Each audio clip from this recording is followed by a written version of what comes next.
நடுக்காரி காவல் நிலையத்திற்கு முன்பாக சகோதரிகளில் ஒருவர் விஷமருந்தி உயிரிழந்ததை அடுத்து இந்த வழக்கு அடுத்த கட்டத்தை நோக்கி நகர்ந்திருக்கிறது.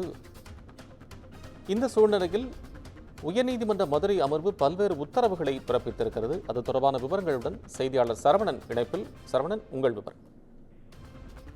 வணக்கம் கோபால். நிச்சயமாக தஞ்சை நெடுக்காவரி பகுதியில் சட்டவிரோதமாக மது விற்பனை செய்தவர்களை கண்டித்து விவகாரம் சகோதரி இறப்பிற்கு காரணமான காவல்துறையினர் மீது நடவடிக்கை எடுக்க கோரியும் வழக்கு விசாரணை வேறு பிரிவுக்கு மாற்ற கோரியும் மனு தாக்கல் செய்யப்பட்டது. சம்பந்தப்பட்ட வழக்கில் தஞ்சை நெடுக்காவரி காவல்துறையினர் எந்த விசாரணையும் மேற்கொள்ளக்கூடாது நீதிபதி உத்தரவிட்டுள்ளார்.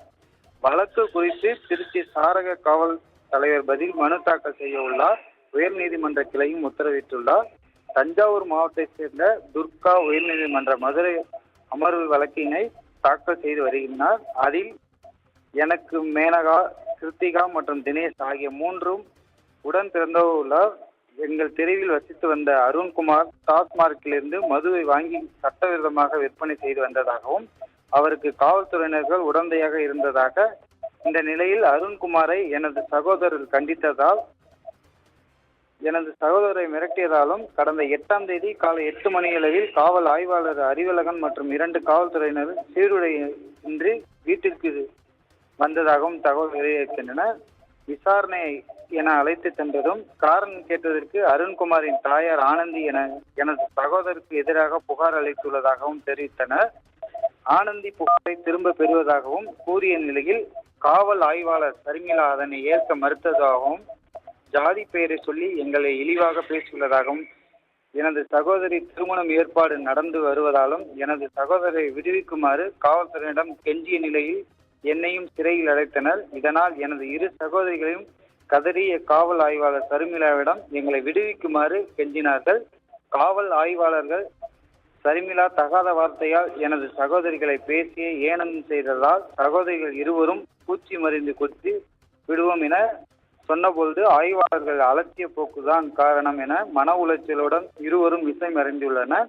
தஞ்சாவூர் அரசு மருத்துவமனைக்கு கொண்டு சென்றுள்ளதால் கீர்த்திகா உயிரிழந்து விட்டார். காவல் ஆய்வாளர் சர்மிளாவின் அதிகார போக்குதான் அலட்சிய போக்கும் எங்களின் குடும்பம் சிதைக்க காரணம் என உறவினர்கள் கூறுகையில், தனது அதிகாரத்தையும் சட்டவிரோதமாக முறைகேடாகவும் பயன்படுத்தியதால் காவல் ஆய்வாளர் சர்மிளா சார்பில் அறிவழகன், சிறப்பு ஆய்வாளர் கலியபெருமாள், தலைமை காவலர் மணிமேகலை ஆகியோர் மீது உரிய நடவடிக்கை எடுக்க கோரி மனு அளித்தனர்.